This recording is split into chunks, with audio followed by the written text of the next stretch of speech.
You've probably noticed this pattern, even if you've never named it. The kindest person in the room is rarely the most protected. The most understanding one is often the most exhausted. The one who forgives easily is usually the one who is hurt repeatedly. Easily is usually the one who is hurt repeatedly. And at some point, a quiet question begins to form inside you. Why does being good seem to invite exploitation? Why does empathy attract manipulation? Why do people who try to do the right thing so often end up carrying the consequences of everyone else's selfishness? Imagine this. Selfishness. Imagine this. You listen when others speak. You give the benefit of the doubt. You show patience when someone is difficult. You absorb tension to keep the peace. You excuse behavior that you wouldn't tolerate from yourself. And slowly, without a single dramatic moment, you become the one people lean on and lean into. They vent to you. They ask favors. They cross boundaries softly, almost politely. They assume your availability. They borrow your strength without ever asking if you can afford it.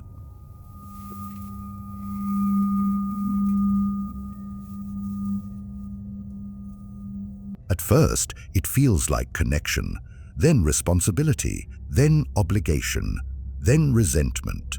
And one day, you realize something unsettling. No one is protecting you. This is where the illusion breaks. Goodness, as most people practice it, is not neutral. It is not neutral. It is not invisible. It sends a signal. Carl Jung warned that what we fail to integrate within ourselves does not disappear. It becomes a vulnerability. When goodness is not balanced with shadow, it stops being virtue and becomes exposure. The world does not reward goodness automatically. It tests it, and those tests are rarely fair. Friedrich Nietzsche observed something brutal but accurate. Morality often becomes a strategy for survival, not a measure of strength. Many people are good, not because they have chosen goodness, but because they fear conflict, rejection, or abandonment. That distinction matters. Because the world can feel the difference. A good person with boundaries moves differently than a good person without them. One radiates quiet authority. The other radiates accessibility. And accessibility in a competitive and emotionally immature world is read as availability. Machiavelli understood this long before modern psychology gave it language. He observed that people respond less to intention and more to consequence. If being good costs you nothing, it is respected. If it costs you everything, it is exploited. Not because people are evil, but because incentives shape behavior. Here is the uncomfortable paradox. The more consistently you sacrifice yourself to maintain harmony, the more others unconsciously expect you to continue doing so, not out of cruelty, but out of psychological conditioning. You teach people how to treat you, not through words, but through tolerance. Every time you stay silent when something hurts you, you send a lesson. Every time you forgive without consequence, you reinforce a pattern. Every time you give without requiring reciprocity, you redefine what you are worth in that relationship. And eventually, people stop seeing your goodness as generosity. They see it as your role. This is why good people are rarely feared, rarely respected, often taken for granted. Not because goodness is weak, but because unprotected goodness is predictable. Predictability invites leverage. The person who always understands can always be asked to understand one more time. The person who never pushes back slowly disappears beneath expectations.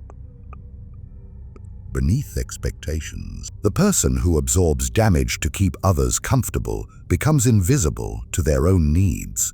And then comes the deepest betrayal. You begin to resent the very people you wanted to help.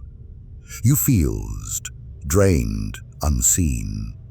And instead of questioning the structure, you question yourself. Maybe I'm too sensitive. Maybe I expect too much. Maybe this is just how relationships work. But what if the problem isn't your goodness? What if the problem is that goodness, when unbalanced, becomes an invitation?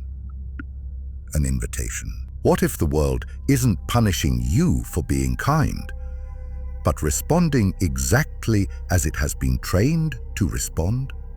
This is the question that changes everything. Because once you understand why good people are used, you stop trying to become less good and start becoming less good and start becoming less available to exploitation. And that is where the real danger begins. Most people believe goodness is a personality trait, a moral identity, something you either have or you don't. But psychology tells a far more dangerous story. Carl Jung made a distinction that changes everything.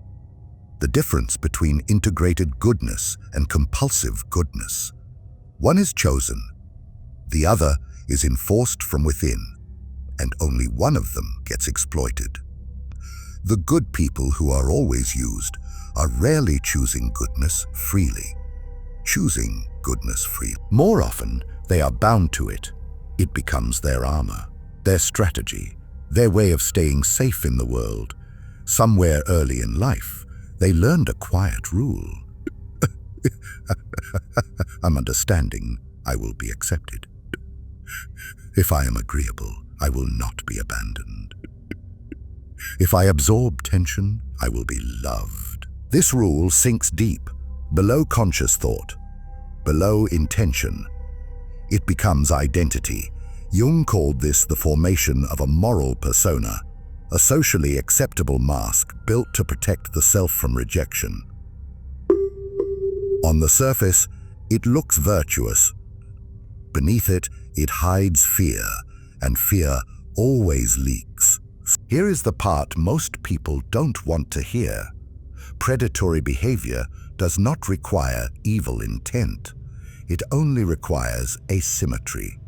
One person consistently gives, the other consistently takes, and the imbalance grows quietly, invisibly, until it feels normal.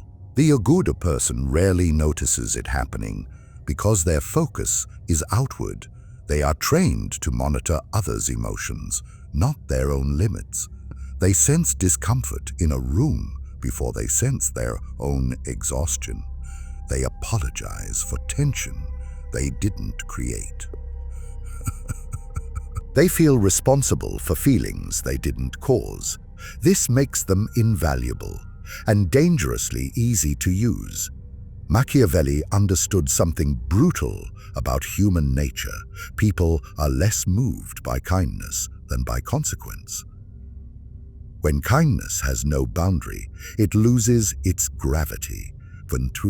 It loses its gravity. Not because people are malicious, but because the human mind adapts quickly to generosity. What begins as a gift becomes an expectation. What begins as patience becomes permission. And here's the trap. Good people often confuse being needed with being valued. They stay in roles where they are indispensable, but never protected. They remain in relationships where their presence stabilizes others, but destabilizes themselves. They believe their suffering is proof of their virtue. This is not moral strength. It is moral over-identification. And moral over-identification Nietzsche warned about this long before modern psychology. When morality becomes your identity, you lose the ability to defend yourself without feeling guilty. You begin to see boundaries as betrayal, self-interest as selfishness, withdrawal as cruelty. So you stay, you endure, you rationalize, you forgive again until something inside you fractures. And the resentment that builds is not accidental. It is the shadow trying to speak. Jung described the shadow as everything we repress to maintain our self-image. For the good person, the shadow is often anger, assertiveness, refusal, selfishness, even aggression. But here is the paradox. When these qualities are denied consciously, they emerge unconsciously, often in self-sabotaging ways. Passive resentment, emotional withdrawal, sudden burnout, quiet contempt. The good person does not become stronger by denying their shadow. They become predictable, and predictability is exploitable. The world doesn't use good people because goodness is weak. It uses them because goodness without teeth creates no resistance. Think carefully about this. When someone knows you will forgive, they risk less. When someone knows you will stay, they invest less. When someone knows you won't leave, they stop adjusting their behavior. This is not cruelty, it is conditioning. You teach people what costs nothing. And if your goodness costs you everything, it costs them nothing at all. This is why good people are often surrounded by emotional dependence. People who unconsciously outsource responsibility, stability, and restraint onto them. The good one becomes the container for chaos. And over time, that container cracks. The tragedy is not that good people are used. The tragedy is that they believe being used is the price of being good. But that belief is not virtue. It is a psychological contract written in fear, and until it is questioned, the pattern repeats. In the next section, we'll confront what this dynamic does over time, not just to individuals, but to entire cultures, how it reshapes identity, dulls instinct, and trains people to betray themselves while calling it morality. That's where the cost becomes impossible to ignore. The cost becomes impossible to ignore. Over time, being the good one doesn't just drain you. It reshapes you, slowly, quietly, almost invisibly. You begin to lose your instincts, not because you're unintelligent, but because you've trained yourself to override them. Every time your body signals discomfort, and you ignore it for the sake of harmony, you weaken the signal. Every time anger rises, and you suppress it to remain reasonable, the emotion doesn't disappear. It sinks deeper.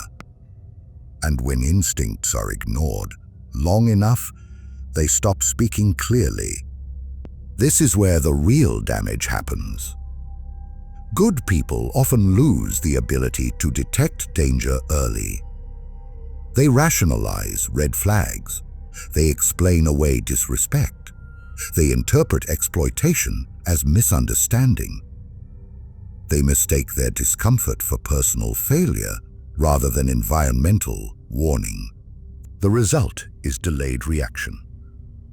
By the time they realize they are being used, the damage is already done. The pattern is already entrenched, and leaving now feels cruel, dramatic, or unjustified because the harm was never loud enough to feel legitimate.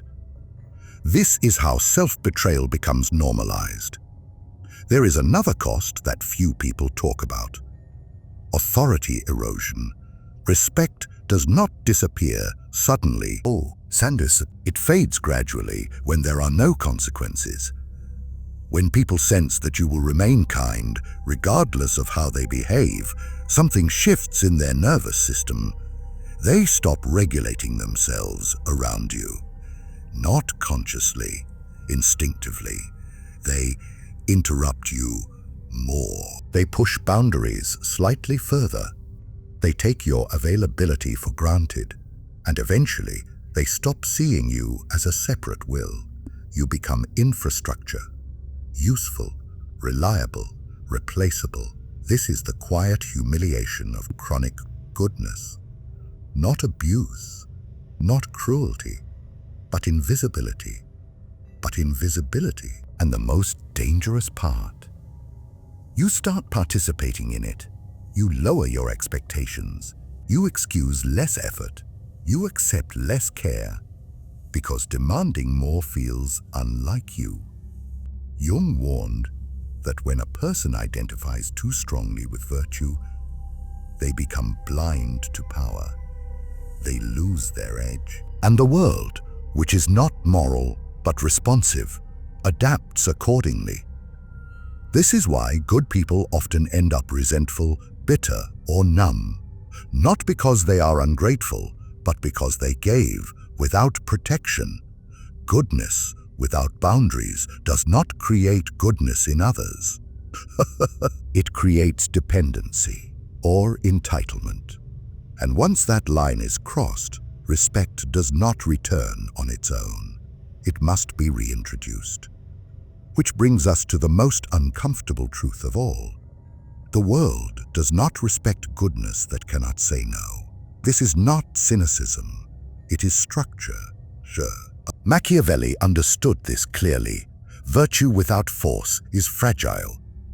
Not because force is cruelty, but because it establishes consequence.